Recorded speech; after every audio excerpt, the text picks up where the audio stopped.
Encontro Casual.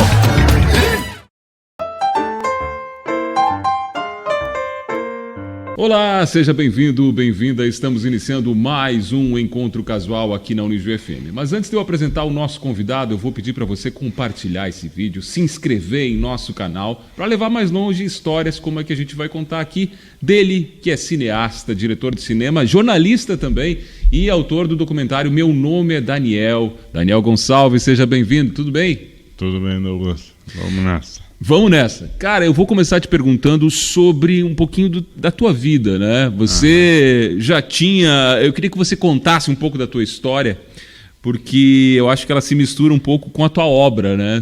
Ou estou enganado, Daniel? Sim.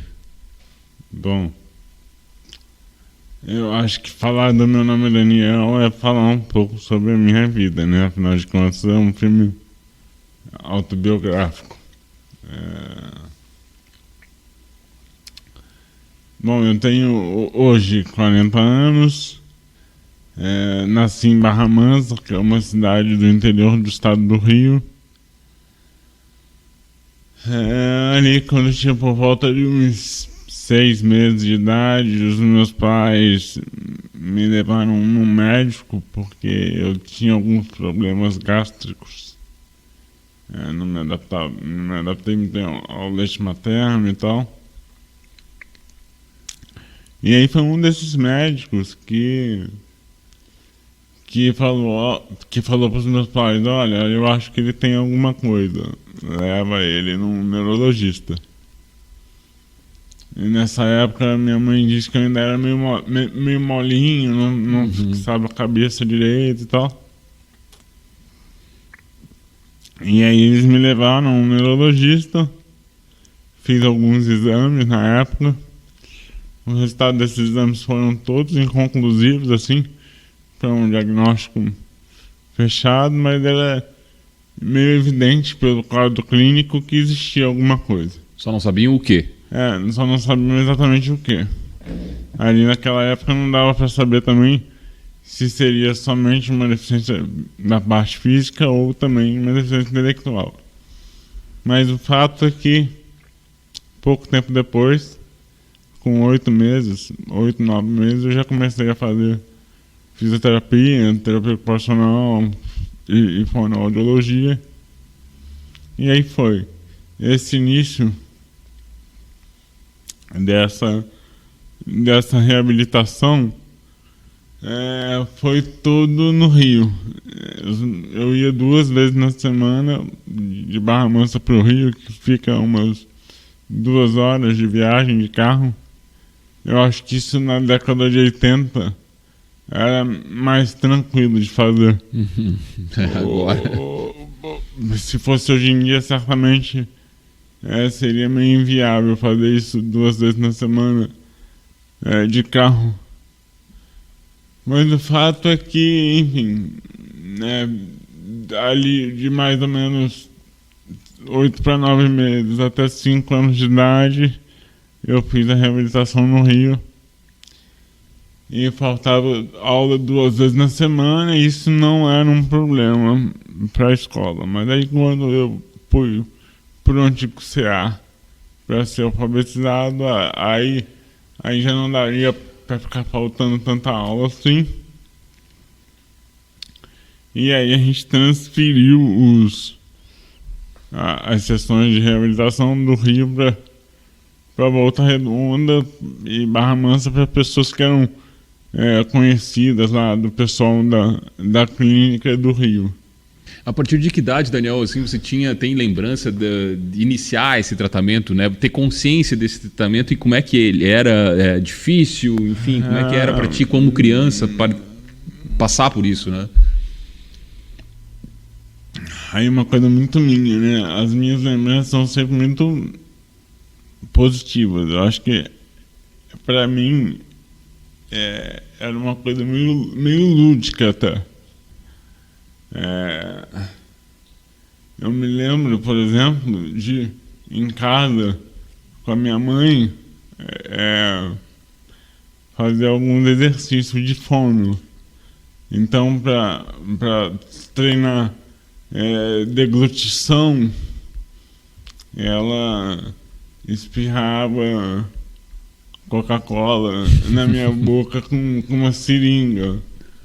Para treinar movimento de língua, ela passava açúcar no céu da minha boca para eu poder tirar com a língua. A dona Rosângela, né? É isso, Rosângela, minha mãe. E essas são as lembranças. Dessa clínica do Rio, eu tenho lembrança só já um pouco mais velho, porque apesar de eu ter passado os tratamentos do Rio para Volta Redonda, ainda continuei fazendo acompanhamento lá. Então, agora eu já não me lembro exatamente até que idade, mas pelo menos até uns 15 anos, eu ia 1 ou 2 vezes por ano lá, voltava a essa clínica do Rio para poder fazer uma avaliação mais geral e ver os progressos que tinha melhorado. Então, mas era muito uma brincadeira para mim, né? Me lembro de, por exemplo, já em Volta Redonda, com o meu fisioterapeuta na época, isso denuncia idade pra caraca. Na época tinha... Estamos entre senhores aqui, tá tudo bem. Na época tinha as Olimpíadas do Faustão, né? Denuncia, tu tem razão. Na televisão. E aí no consultório dele a gente fazia tipo um circuito de obstáculos. E eram as Olimpíadas do Luizão, né? Que o nome dele era Luiz.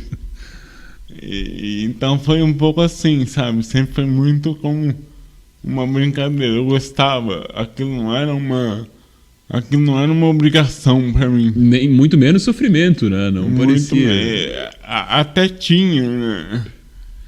Teve um pouco, né, de sofrimento em alguns momentos, mas eu acho que fazia parte, sabe? E nessa época já começou a pensar no cinema? Tinha essa coisa de comunicador? Nada. Nada. Quer dizer, de cinema não, mas eu sempre gostei muito de contar história. Então isso já existia, né? Isso já estava ali, de alguma maneira, eu contar histórias. Mas, por exemplo, o meu pai teve uma câmera VHS ali durante uns 10 anos e eu não me lembro de ser uma coisa assim que eu pedia para ele para filmar, sabe?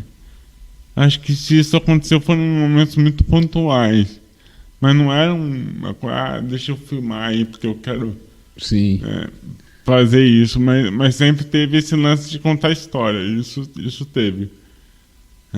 Tem umas redações ótimas de criança, uma delas eu leio no filme, é uma redação ótima. E o jornalismo, na época ali de vestibular, enfim, veio na certeza desse curso, não pensou em outra coisa, alguma outra profissão? Pensei. Pensou? Porque isso é uma coisa que a gente achou que ia atrapalhar a narrativa do filme, então a gente omitiu esse pedaço. Esse pedaço do filme. Mas antes de fazer jornalismo, eu cheguei a fazer um período de biologia. Biologia, olha só. Bem diferente áreas, né? Sim, bem diferente. Mas eu fiz biologia porque eu quando criança e ainda hoje, adoro ver aqueles filmes, programas... Os Discovery lá. Discovery Channel, National Geographic, que vai lá e filma os bichos e tal. Eu gostava muito, eu sempre gostei de dinossauro. Tinha muita coisa de dinossauro quando criança. Então eu achei que tinha a ver fazer biologia, né? Mas em um semestre deu pra ver que não era isso. Exatamente, eu fiz um período, abandonei. E aí fui para o jornalismo, né? Mas fui para o jornalismo não com o objetivo de trabalhar com documentário nem nada. eu gostava e ainda gosto muito de esporte. Eu vejo tudo quanto é esporte, de futebol até golfe, por exemplo. Flamenguista? Sim, por acaso. Olha só. Mas não praticante. não praticante. Não sofro. Mas vejo muita coisa. Lá em casa, se deixar a televisão, só fica esporte. Em canal de esporte. A Dani fica meio puta com isso, né? Enfim. Devagarinho eu tô acostumando ela. Mas era jornalismo esportivo, então. Sim. A tua ideia, pelo menos, sim, inicial. A ideia quando eu entro para fazer jornalismo na PUC do Rio era para trabalhar com jornalismo esportivo. E quando é que mudou, Daniel? E aí começou a mudar no meu primeiro estágio. Quando eu estava ali na virada do quarto para o quinto período, que eu tinha acabado de fazer a opção por jornalismo. Porque na minha época, lá na PUC, você entrava para comunicação. Sim. E aí os 3 primeiros períodos eram meio gerais. E na virada do terceiro para o quarto você escolhia a sua habilitação. Eu acho que era mais ou menos parecido. Aqui também era exatamente assim. Também entrei exatamente nesses moldes de jornalismo. Então, isso acho que é meio geral. Assim. E aí eu escolhi jornalismo, né? Na época o curso de cinema da PUC estava meio engatinhando. E eu também não tinha aquilo muito na minha cabeça. Mas aí, enfim, optei por jornalismo, né, como habilitação. E aí, né, do quarto, do quinto período, eu faço prova para o estágio da TV PUC. E aí me candidatei à vaga de editor de imagem. E acabava fazendo um pouco de texto também. Mas acho que me candidatei a essa vaga porque na época eu achava muito difícil de ser contratado para repórter, por exemplo. Enfim, talvez um pouco de capacitismo da minha parte mesmo, comigo mesmo, mas enfim, é um Daniel de outro tempo, de 18 anos atrás, mais ou menos. E aí me candidato a essa vaga de editor, passo e fico 1 ano lá como editor na TV PUC. E ali eu editei pela primeira vez, eu nunca tinha aberto nenhum software de edição, mas tinha uma certa familiaridade com o teclado, computador e tal, porque eu fui alfabetizado, né, escrevendo numa máquina de escrever. E usei essa máquina durante muito tempo, né, durante o colégio todo e durante algum tempo da faculdade também. Quer dizer, na verdade, na faculdade eu usava a máquina para fazer prova, porque, né, a máquina de escrever, querendo ou não, é um tambolinho, né? É uma coisa um pouco robusta demais para ficar carregando. Tem gente aqui que está ouvindo, vendo a gente, que nem sabe o que é uma máquina. É possível. Por mais que as minhas máquinas de escrever, em especial a última, fosse relativamente leve, não é muito prático, né? Eu, por exemplo, durante toda a faculdade, eu fiz prova sempre na mesa do professor. Não dava nem para colar. Não, nunca colei, mas eu via geral colando. E aí eu cheguei à conclusão de que o professor não vê porque não quer. É mais ou menos isso. Então eu usava a máquina para fazer prova e copiava a matéria num palm top com teclado. Palm Top é Sim. avô do iPad, digamos assim, avô de um tablet. Ou os primórdios do que veio a ser esse tablet moderno. Mas usava de um Palm Top com teclado. Aí entro pra ser editor da TV PUC. Fico lá durante um ano. E o trabalho era legal? Gostou desse trabalho? Eu gostava, né? Porque a gente recebia... Aí era uma coisa mais de jornalismo mesmo, né? Aí eu fiquei lá um ano, né? Você passava pelos diversos programas que tinha, né? Na TV, né? Tinha uma coisa que era um programa que era mais tipo um jornal diário, não chegava a ser diário, mas enfim, eram umas coisas de reportagens pequenininhas, ligadas ali ao dia a dia da universidade. Tinha um outro que era uma espécie de mesa redonda, talvez.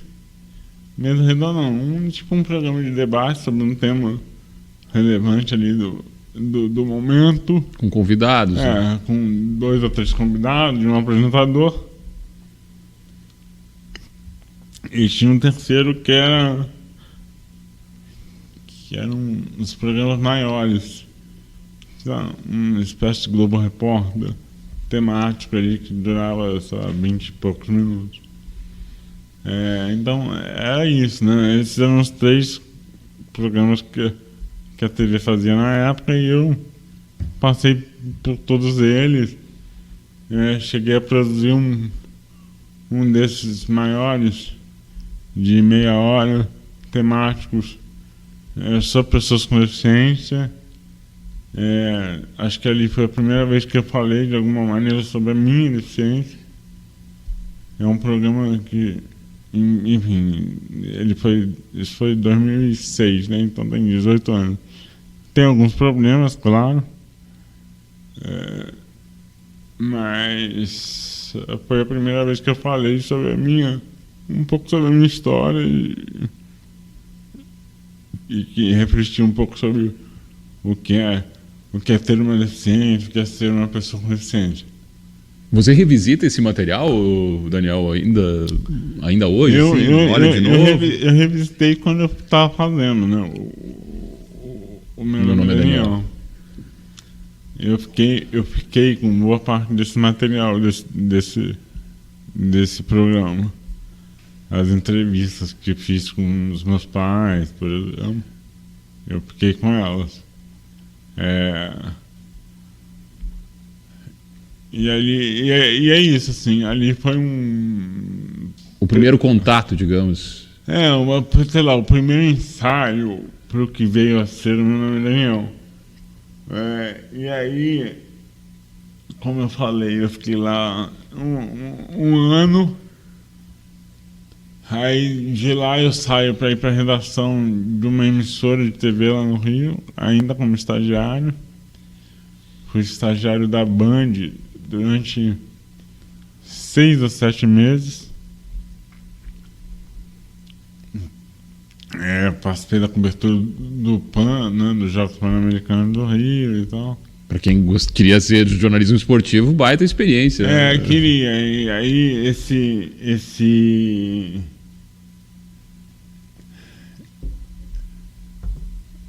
Aí se deu talvez a minha primeiro episódio de que na época chamava de preconceito, né? Ainda não existia um nome. Preconceito contra pessoas com deficiência. Mas ali foi o primeiro episódio de capacitismo em relação ao que eu faço. Eu tinha 2 chefes, né, na época.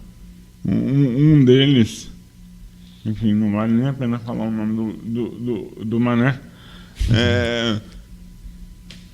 Mas eu estava super afim de ir para o centro de imprensa e tal. E pelas regras que tinham sido estabelecidas, eu deveria ser uma dessas pessoas. Mas aí no dia lá do anúncio da equipe que iria para o centro de imprensa, eu não estava. Ele te vetou. E aí eu fui querer saber por quê. E aí na época o cara ele foi super grosso, assim, a decisão é minha, você não tem nada que questionar. Mas aí depois o outro chefe, né, que era entre aspas o chefe bonzinho, exatamente. Ele falou para um amigo meu, não falou nem direto para mim, falou para um amigo meu que eles tinham ficado com medo de me colocar e não dar conta. E aí o que eu falei para ele foi que eles deviam ter ao menos me perguntado. Porque se eu visse que eu não daria conta, eu seria a primeira pessoa a falar, então claro. Não vai dar. E aí depois disso, um mês e meio depois, eu saí do estágio. E aí começa, acho que o meu processo de imigração de fato, de jornalismo para cinema, porque eu vou estudar montagem e edição na Escola de Cinema Darcy Ribeiro, lá no Rio. E aí durante 2 períodos eu conciliei a PUC de manhã e a Darcy Ribeiro à noite. E fiquei sem estagiar. Sem estagiar. Mas aí já com um olhar, aí já pensando mesmo em cinema, já que o jornalismo ia ficar um pouquinho de lado. Alguma coisa aí fazendo o processo de imigração. Ainda não era uma coisa muito consciente de que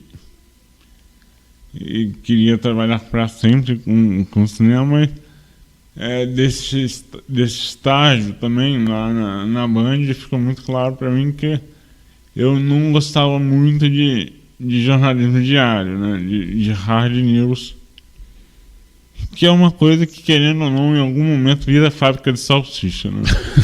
Vira. Você faz sempre a mesma coisa.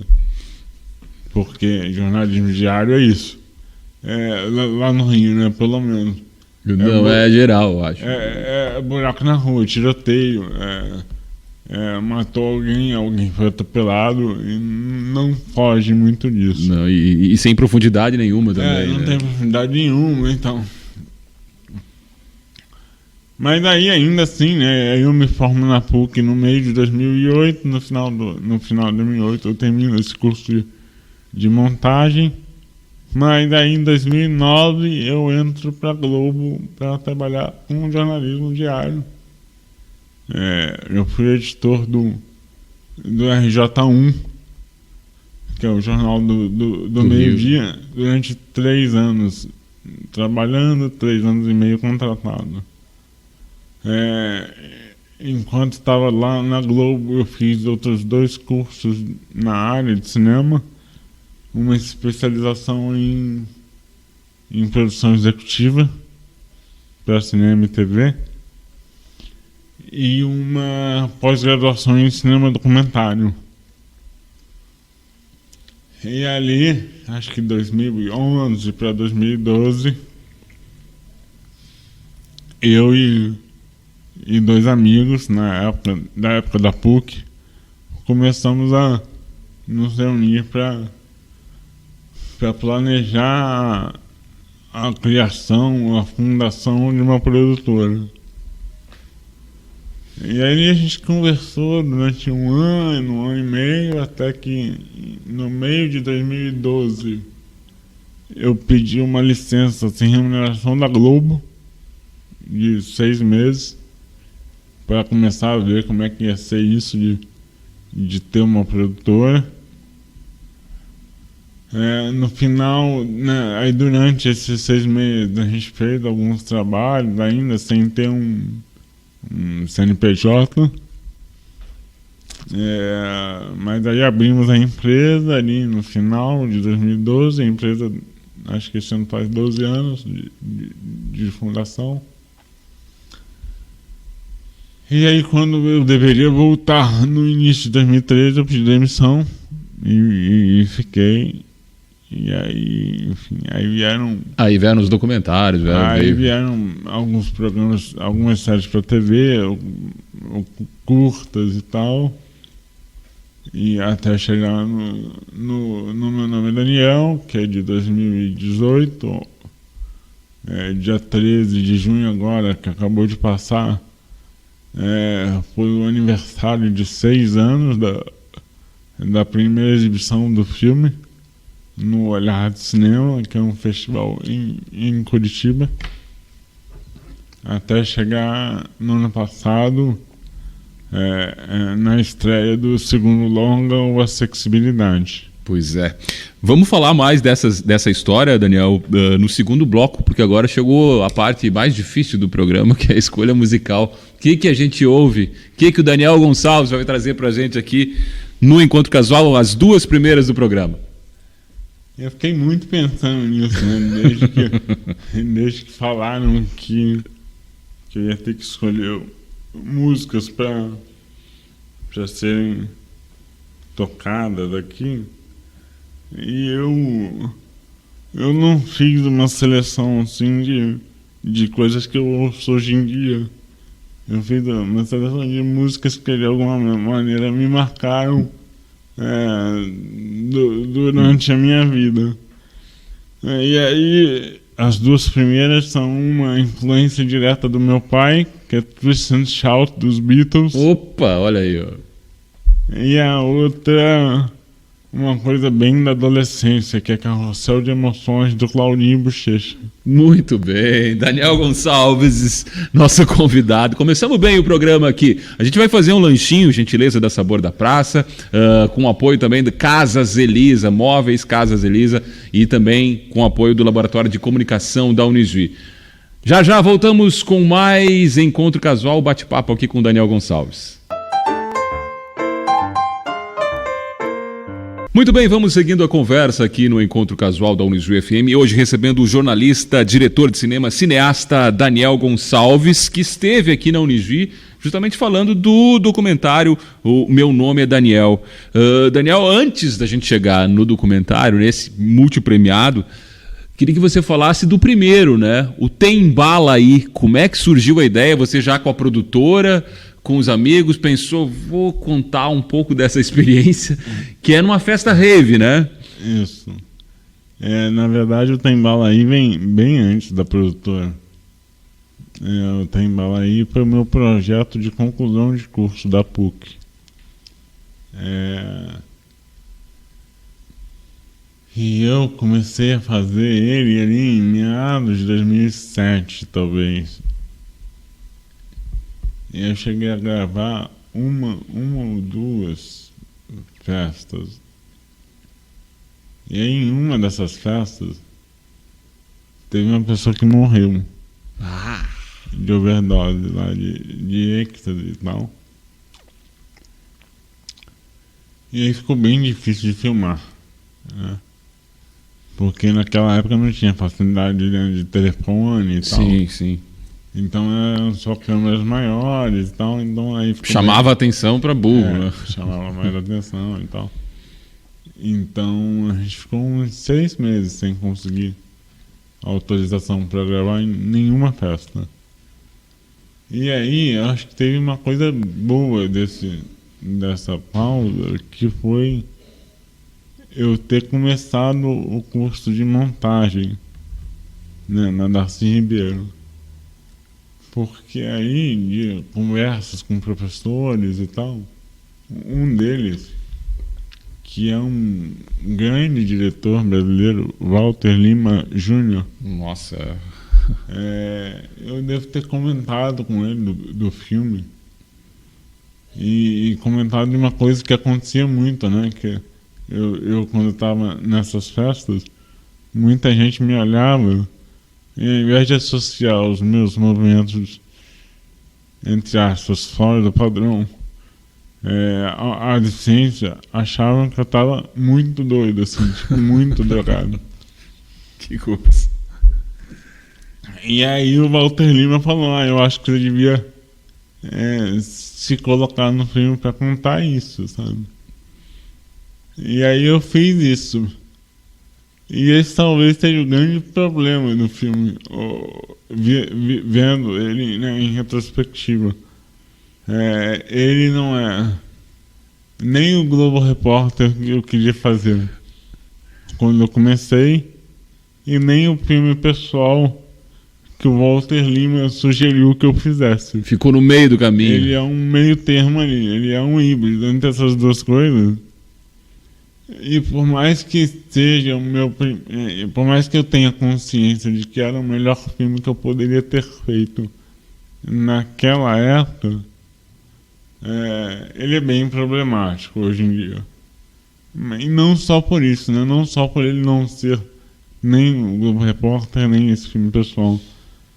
Ele é um filme de uma certa maneira hipócrita, porque eu tento defender a rave, né?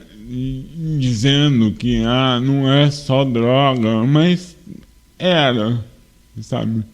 A maioria das pessoas que estavam ali só para se drogar, ou só para usar ecstasy, LSD, etc., ouvindo aquela música eletrônica. Na época eu não fazia nenhuma dessas duas coisas, né? Não que eu faça hoje em dia, claro. Mas existia esse desejo de limpar a barra das raves.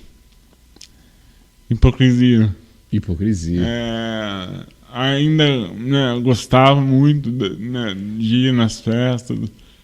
Hoje em dia não consigo ouvir muito, né, mas ainda gosto um pouco do Tunts Tunts. Mas tem esse problema o filme.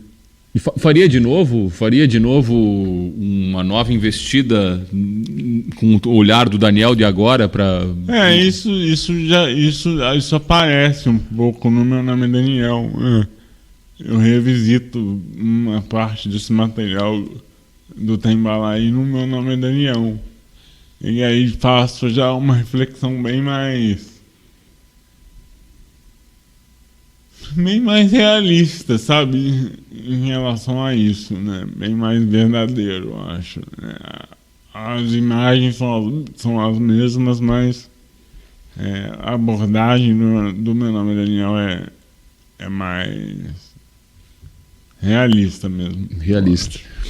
Agora, Daniel, quando surgiu a ideia de mostrar ou trazer o Daniel, né, para frente mesmo, né, das telas, mostrar a história do Daniel, não deu um pouquinho de medo ou veio a ideia justamente teve que passar por uma barreira emocional, eu quero dizer, de se mostrar, de ficar em evidência? Cara, não é a primeira pessoa que me pergunta isso. E eu vou ser muito sincero, eu nem pensei nisso. Não pensou? Eu nem pensei. A história, né, do que veio a ser o Meu Nome é Daniel começa em 2014, quando eu fiz um curta chamado Como Seria. E aí nesse curta eu tento imaginar como seria a minha vida se eu não tivesse deficiência. Eu fiz ele para um desses concursos que aparecem de vez em quando na internet, de vídeos inspiradores. Sim. E tal. E aí fiz esse curta, ele tem 3 minutos mais ou menos. Acabou que o concurso não deu em nada, né? Então, né? É uma coisa que geralmente acontece. Geralmente. E aí teve um dia que eu resolvi abrir o filme e publiquei ele. Abri o link no YouTube, publiquei no Facebook. Eu tenho a impressão de que o algoritmo naquela época não era tão forte assim. Então o filme deu uma viralizada na época. Chegou a 25 ou 30 mil visualizações. Um pedaço dele foi exibido no encontro da Fátima. Verdade. E teve um burburinho ali em cima desse curta. E aí, diante disso, eu falei: tá aí, acho que tem mais algumas histórias para contar e outras coisas para dizer. E aí eu começo a desenvolver o que veio a ser o Meu Nome é Daniel. E esse futuro longa começa com uma campanha de financiamento coletivo que eu faço entre maio e julho de 2015.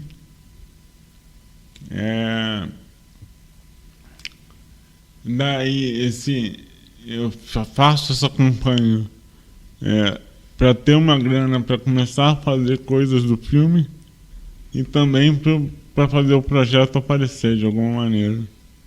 E eu consigo as duas coisas.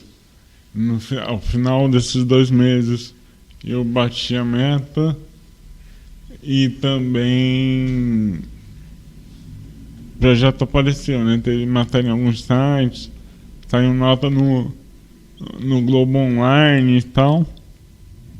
Ganhou notoriedade, né? É. E aí um produtor, né, um produtor lá do Rio, o Roberto Berliner, ficou sabendo do projeto através de um amigo meu que trabalhava na produtora dele, me chamou para conversar.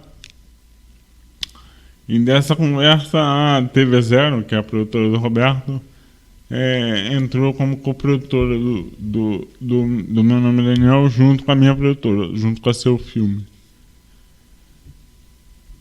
E aí, um mês depois dessa primeira conversa, abriu um edital da Rio Filme, que é a empresa pública lá do Rio de Janeiro, da cidade do Rio, que fomenta audiovisual. A gente entrou com um projeto, aí fomos para a fase final, na defesa oral, mandei bem e ganhamos o primeiro edital para fazer o que veio a ser o Meu Nome é Daniel, que na época nem tinha esse nome. E aí eu começo o filme de fato, ali início de 2016. Já tinha roteiro, já tinha Não, tinha só a ideia. Só a ideia mesmo. Tinha um projeto escrito das coisas que eu queria fazer e tal. Mas eu começo o filme digitalizando as 40 ou 45 fitas VHS que os meus pais tinham feito durante a minha infância e adolescência. E aí, a partir dessas imagens, é que eu escrevo uma primeira versão do roteiro. Um roteiro guia para as primeiras semanas de gravação. Faço 1 ou 2 semanas de gravação ali, em meados de 2016. Aí dou uma parada, porque ia ter Olimpíada, ia trabalhar na Olimpíada. E aí, antes de retomar o filme, eu resolvo fazer mais uma semana de edição para poder rever boa parte daquelas imagens de arquivo e também dar uma olhada no que já tinha sido gravado.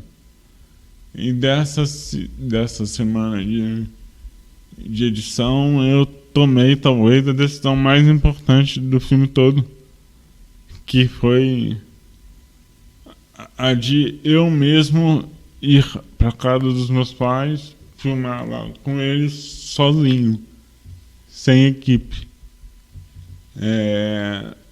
E hoje eu vejo que foi a decisão mais importante, ou uma das decisões mais importantes que eu tomei ali durante o processo do filme, porque eu acho que dificilmente eu teria conseguido registrar tudo que eu registrei. Da forma que foi, Da forma que foi e tal, com uma equipe gigante lá em casa. A minha mãe, que já estava incomodada com a minha presença com a câmera, se tivesse mais gente, ela teria ficado travada.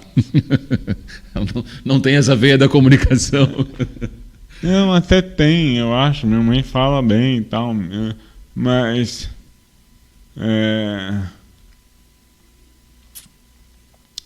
tem uma sequência do filme em que ela tá na cozinha lá da casa dela, na cozinha, na copa. É um apartamento bem grande. A copa e a cozinha ficam juntas assim.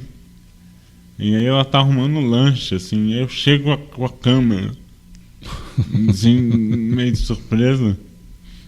E aí ela fala: mas você não vai... Eu falei que eu não queria ser filmada sem me arrumar. Achando que tava mal arrumada. Mas não tava mal arrumada nada, sabe? Tava com uma roupa ok ali. Aquela fica em casa. Como acontece naturalmente, né? Como acontece naturalmente. Era justamente isso que eu queria registrar. E aí ela estava incomodada nesse lugar, de saber que aquelas imagens seriam usadas para fazer um filme. Que quando ela gravava o nosso dia a dia em casa, isso a princípio ia ficar lá, ninguém nunca ia ver. Mas daí não, a gente estava gravando para fazer um filme que seria exibido no cinema. Aí isso certamente a incomodou. Mas também acho que a incomodou só nesse lugar, assim. Depois não porque mais. Ela nunca falou nada, assim. Agora também fica difícil falar, né? Com o sucesso que foi. Agora, Daniel, te conhecendo um pouquinho aqui, e pelo que você conta no próprio filme mesmo, mas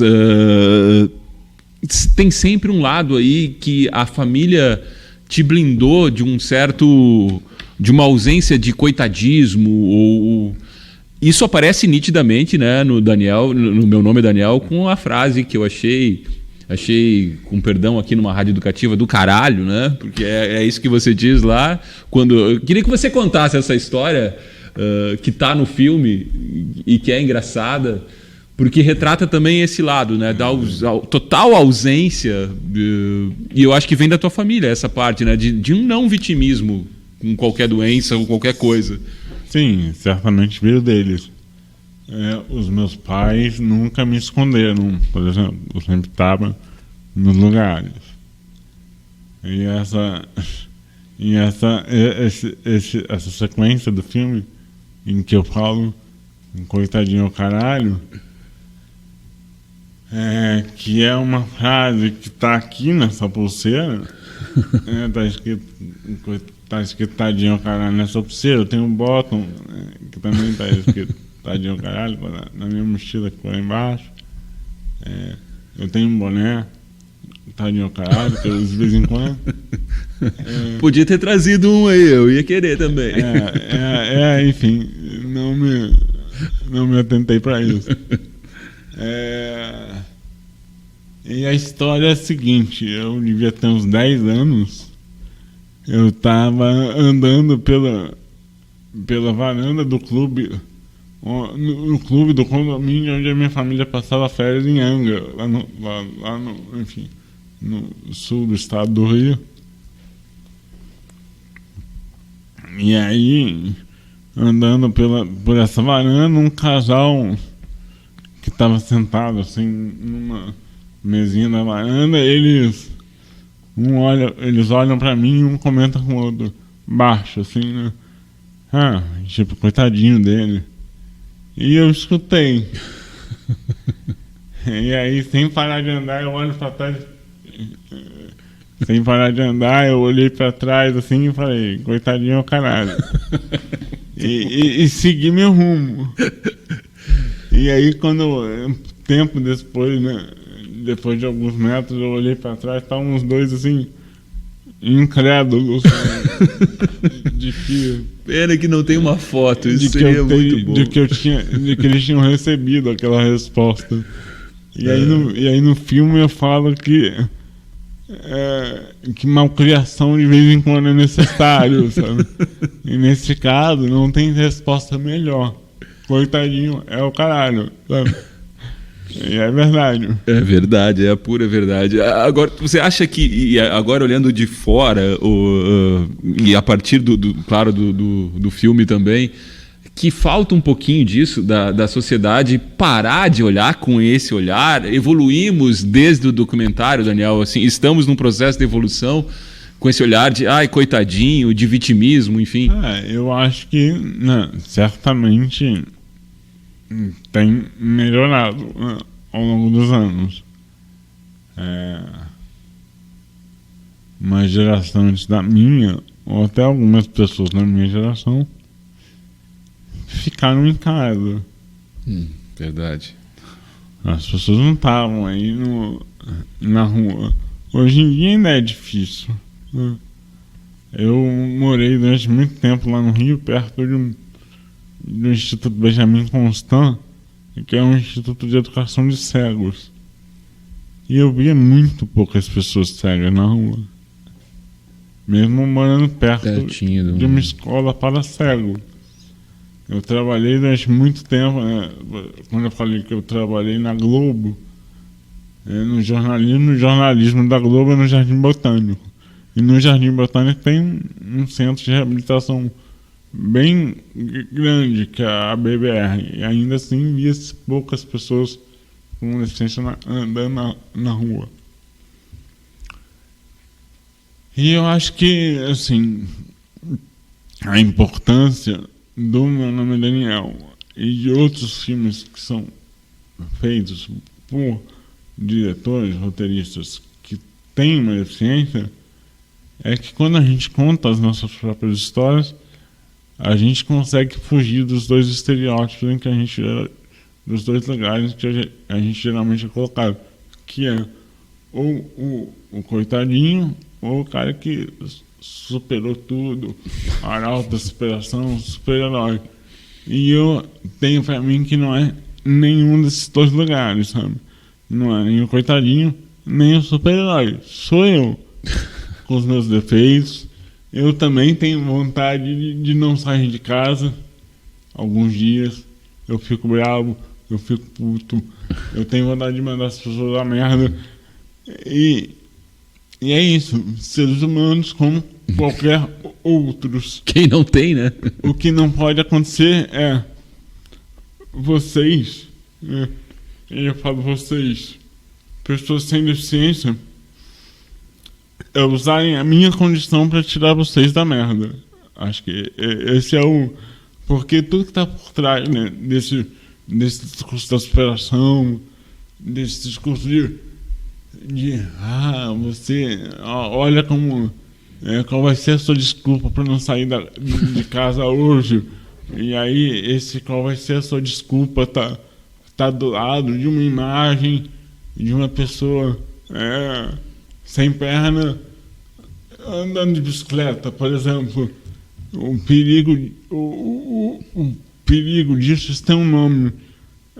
Quem primeiro eu ouvi falar sobre isso foi uma ativista da causa das pessoas com deficiência australiana chamada Stella Young.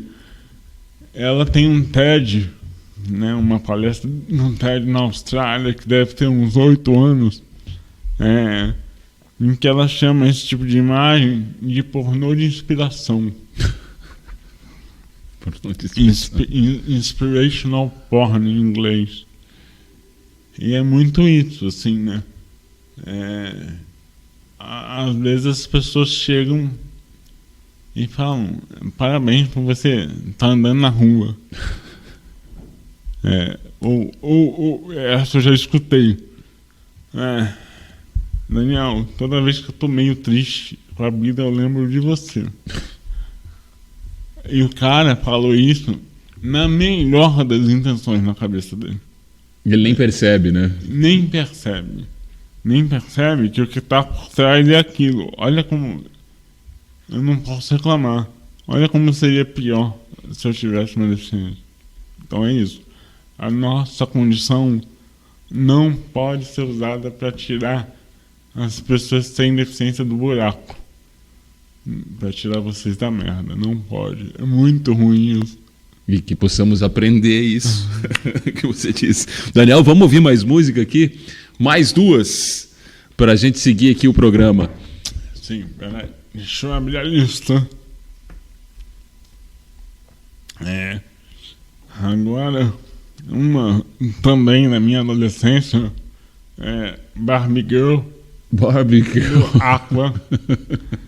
E uma mais recente, Reconvexo, do Caetano Veloso. Muito bem, é o nosso convidado aqui, o jornalista, diretor de cinema, cineasta, Daniel Gonçalves, que esteve aqui na Unijuí e está dividindo um pouquinho da história dele conosco aqui também no Encontro Casual. A gente vai seguir fazendo o lanchinho da Sabor da Praça e depois voltamos com o bloco final do programa. Depois do intervalo, nós estamos de volta aqui no Encontro Casual. De novo, vou pedir para você compartilhar esse vídeo aqui para levar mais longe as histórias como a que a gente está contando do Daniel Gonçalves, que esteve aqui em Juí, na Unijuí, para falar sobre o documentário, o filme Meu Nome é Daniel. Vamos adiante, além do Meu Nome Daniel, depois imaginava esse sucesso todo dessa obra, Daniel? Essa repercussão toda, premiação em festivais, enfim. E a dona Rosângela ficou feliz com as filmagens? Bom, como eu falei, né? Tem pouco tempo que foi aniversário de 6 anos da primeira exibição do filme. E, assim, depois do filme pronto, eu sabia que era um bom filme, porque a gente já tinha mostrado para algumas pessoas, né, durante o processo de montagem e tal, e sabíamos que tínhamos um bom filme ali nas mãos. Mas até você mostrar um filme, tem muito como prever como é que vai ser a reação das pessoas. Para que lado ele vai, né? E tem sido até hoje muito boa a recepção do filme pelo público. Os meus pais só viram o filme no cinema. Eu não mostrei para eles antes. Não mostrou, conseguiu manter o... Não mostrei para ninguém da minha família antes. E foi ótimo, assim, mas também não dava muito para saber. O filme fez uma carreira legal, assim, né? Teve essa primeira exibição no Olhar de Cinema. Logicamente eu não vou conseguir lembrar dos quase 20 festivais, mas passou também pela Mostra de São Paulo, aqui no Brasil, ganhou uma menção honrosa no Festival do Rio, aí depois ganhou o prêmio de melhor filme pelo Júri Popular na Mostra de Tiradentes.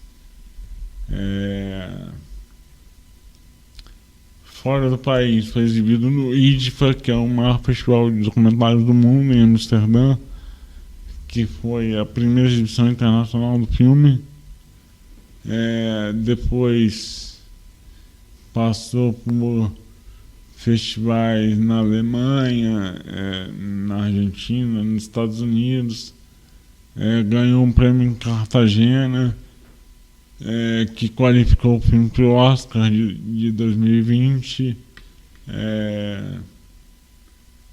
Foi exibido na Austrália, na Suécia, e eu fui para alguns lugares. Alguns desses lugares eu fui. Eu brinco que eu faço filme para viajar. Mas é uma boa estratégia. Porque é isso, aí o festival vai pagar a sua passagem e você vai. Como meu nome é Daniel, eu fui para Holanda, eu fui para Colômbia, eu fui para Austrália, eu fui para Suécia. E como é que é assistir a recepção do público ao teu trabalho, à tua obra, né? Os outros vendo o teu filme? Literalmente o teu filme. É isso, né? Literalmente é o meu filme, que sou eu ali. Então, tem umas histórias bem engraçadas, assim, né? De que aconteceram, né, nessas exibições, né? A pessoa chega e pergunta: qual o nome do seu filme? Aí eu falo: meu nome é Daniel. Tá, mas qual o nome do seu filme? Então, o nome do filme meu nome é Daniel. E isso aconteceu em português, em inglês e em espanhol. Muito bom. Isso aconteceu em 3 línguas. Qual o nome do seu filme? My name is Daniel. Ok. Qual o nome do seu filme? Bom, my name is Daniel. Mas é engraçado ver assim, né, que o filme tem umas coisas nas imagens de arquivo, tem umas coisas muito da minha geração, né? De festa de aniversário com música da Xuxa, Natal com El Chan tocando, sabe? Essas coisas. E aí, por exemplo, por mais que o filme tenha sido super bem recebido nessas exibições fora do país, essas coisas das músicas pros gringos não faz sentido. Não faz sentido. Aí eu me lembro muito que de uma sessão na Holanda, em que eu tava com a Dani, né, minha companheira, e aí, em algum momento da sessão, umas pessoas começaram a rir nesses pedaços. Aí eu falei, bonita, tem brasileiro na sala. E não deu outra. Sabe? Acabou o filme, vieram 2 ou 3 brasileiros falarem comigo. E é isso, foi muito bem recebido por onde passou. Isso é legal. Agora, eu sei que tem um trabalho novo, né? A Sexibilidade, que você vai estrear em setembro. O quanto obras como essa, e eu queria que você falasse um pouquinho desse novo trabalho, ajudam a desmistificar esse universo, que às vezes a gente é de uma geração, e aí eu estou me colocando junto contigo, que tem preconceitos numa sociedade que ainda tem dificuldade em entendimento desse novo tempo que felizmente está surgindo. O quanto obras como O Meu Nome é Daniel, a Sexibilidade podem fazer esse trabalho de retirar esses preconceitos, diminuir, acabar com eles, enfim, Daniel? Eu acho que primeiro mostrar a minha vida, né, e a minha vivência como a de qualquer pessoa, né? E aí eu acho que esse também é um outro grande mérito do filme. O filme, apesar de ser a minha história, a história de um garoto que tem uma essência de origem desconhecida, mas o filme tem o mérito de conversar com muita gente, né? Ele não é um filme que ele fica restrito ao universo das pessoas com deficiência. Eu me lembro muito de uma exibição em Tiradentes que o filme teve, que foi uma exibição numa praça pública. Então, tinham ali as pessoas que estavam na cidade para o festival de cinema, mas também tinham pessoas da própria cidade e outros turistas que, enfim, estavam por ali. E a exibição foi no início da noite. Eu fiz uma abertura. Oi pessoal, que bom que vocês vieram. Vou ali jantar e no final a gente conversa. E aí saímos para jantar. Quando eu voltei, tinham pessoas sentadas, não só nas cadeiras colocadas ali pelo festival, mas nos canteiros, nos bancos das praças. Estava todo mundo ali. Quando acabou a sessão, teve o debate. Depois do debate, eu fiquei lá conversando e cumprimentando várias pessoas. E aí tinha desde senhoras de 70, 80, até crianças de 10. E é muito curioso isso, sabe? Esse público-alvo tão amplo que o filme consegue tocar de alguma forma. Eu acho, e eu não tenho muito uma explicação do porquê, porque eu não pensei, né? Quando eu estava fazendo, eu não pensei, eu vou fazer o filme para pegar todo mundo. Para pegar todo mundo, não. E até mesmo agora, na Sexibilidade, né? Tem uma outra história interessante, mas daqui a pouco eu falo. Não pensei, vou fazer o filme para pegar esse público ou aquele público. Eu fiz o filme, e aí depois fui Fugi da pergunta. A pergunta é mais ou menos essa mesmo, se o filme consegue também ajudar a desmistificar esse universo, né? Sim, porque é isso. Eu acho que mostrar a minha vida como ela é mesmo, né? Sem os estereótipos, sem o coitadinho, sem a superação. Porque é isso que eu acho que falta, né? A gente ser visto como a gente de fato é. E Então, acho que... talvez por isso que tem essa identificação, né, de tanta gente, público mais velho.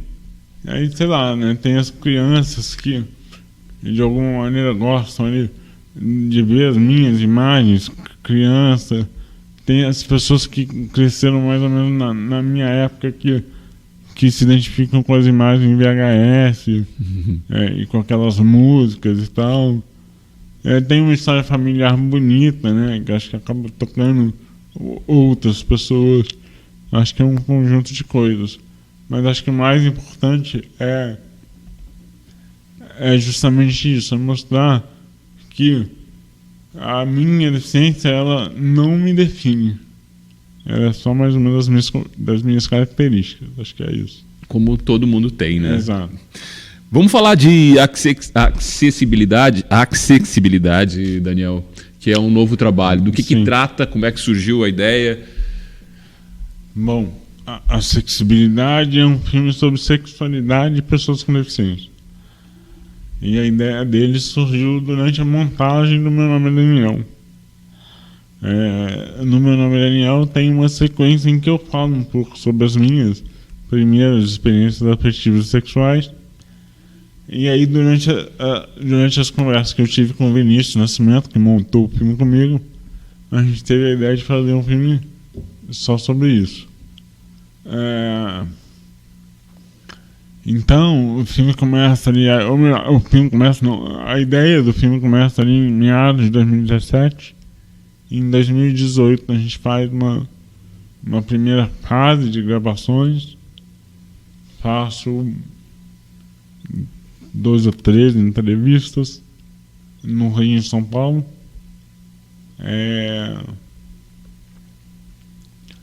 Aí, a partir dessas primeiras entrevistas, a gente edita um teaser e começamos a enviar o projeto e o filme para laboratórios.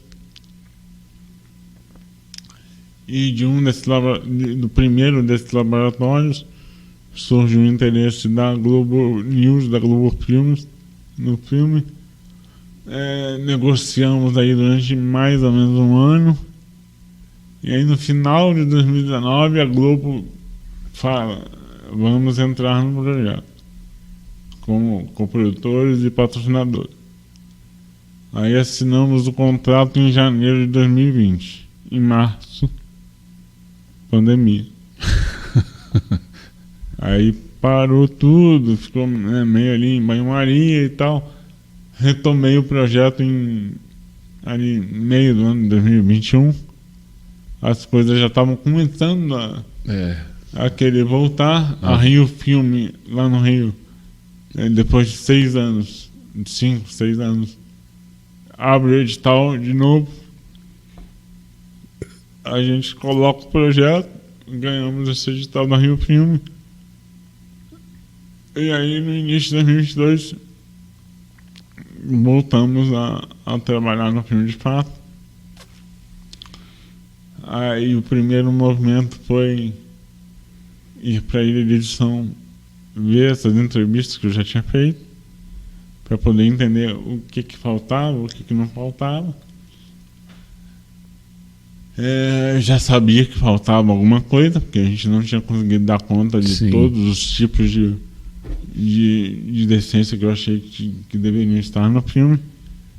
E aí a gente faz pesquisa, eu volto a gravar em maio de 2022, faço mais 2 semanas, uma no Rio e outra em São Paulo. E aí, além das entrevistas, eu gravei algumas performances com alguma dessas pessoas que eu entrevistei. Então, o filme é um filme de entrevista inspirado nos filmes do Eduardo Coutinho. E além das entrevistas, tem essas performances que se entrelaçam ali no meio entre as entrevistas. É um filme que incomoda. Fiz ele com esse objetivo de incomodar as pessoas, porque quando a gente falar de sexualidade já é tabu, falar de pessoas com deficiência também é tabu, e quando junta as duas coisas, o tabu multiplica por 5, eu diria. Então tem muita gente que ouve coisas que não gostaria de ouvir. Você disse que tinha uma história curiosa sobre o filme, sobre esse filme. A história curiosa, eu acho que, não sei se curiosa, né, mas o filme, logicamente, tem momentos mais engraçados, né, de experiências sexuais de alguns desses personagens, mas também tem momentos mais pesados, né, de mulheres que relatam histórias de abuso e violência que sofreram por serem mulheres com deficiência.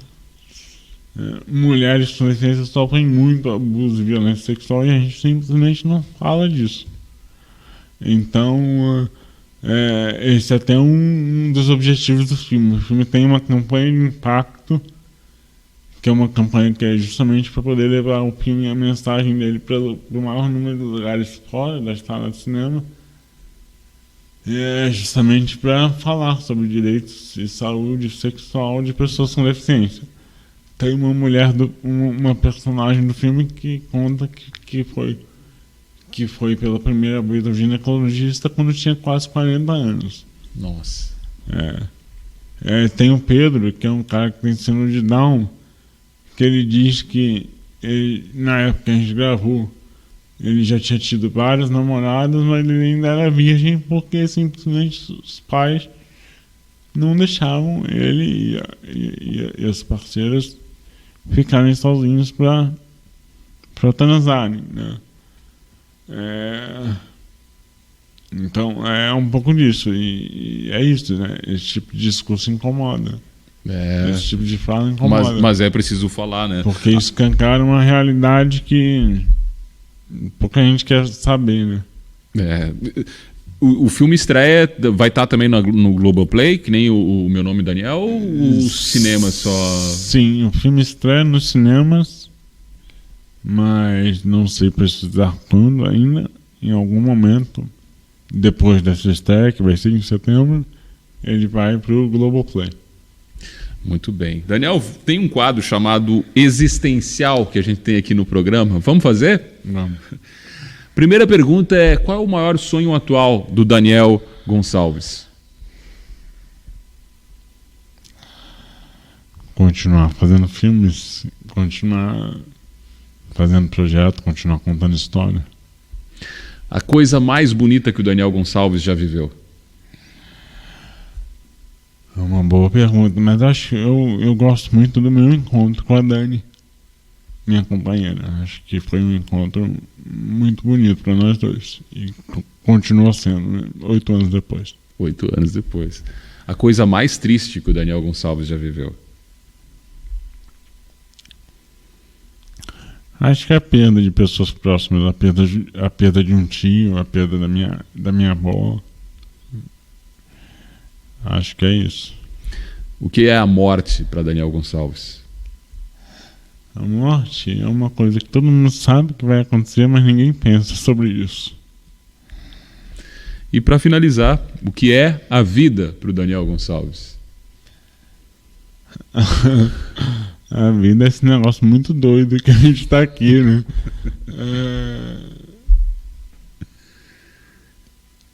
É uma boa pergunta.